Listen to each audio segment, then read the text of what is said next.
underwater structure is not a trap. It's a Seahorse hotel. The grid, made of biodegradable metal, will provide much-needed habitat for Australia's endangered white seahorse. It's a new strategy to restore the population of the unique sea creature. We've seen dramatic population losses, which means that we need to act now in order to help these guys persist into the future. Mitchell Brennan is the manager of the Sydney Seahorse Project, a collaboration focused on the conservation of the species. So the reason that these seahorse species is endangered is through habitat loss, so the loss of things like seagrasses and soft corals.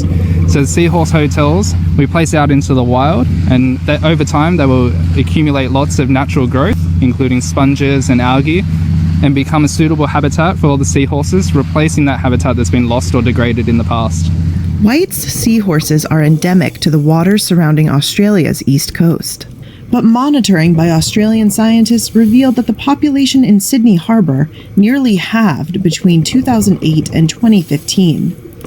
The population on New South Wales' north coast fell by around 95%.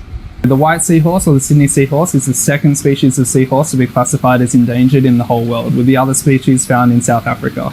It's the first species to be classified as endangered in Australia, and this is largely due to human impacts, including the effects that we have on their habitats. The hotels are designed to mimic discarded crab traps, a common home for seahorses. They're installed at least a month before release to allow the accumulation of algae, sponges, and other marine fouling.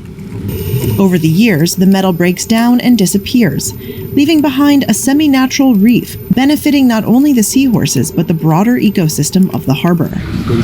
So we're in the Sydney Institute of Marine Science Aquarium facility here, where we have several hundred seahorses that we've bred, and these guys are about 5 months old now, and they're on track to be released into the wild in the near future. Results from earlier releases look promising. Yeah, so there was a release done at Chowder Bay previously in May of 2020. So 90 seahorses were released into Chowder Bay, and after 1 year, 20% of these seahorses were still found on the seahorse hotels. So it's a really positive first sign. As well, 9 seahorses were observed to be pregnant within the wild, which is really positive for the reproductive success of them after their release. Over the next 12 months, the team will continue to monitor the population using tags attached to the seahorses.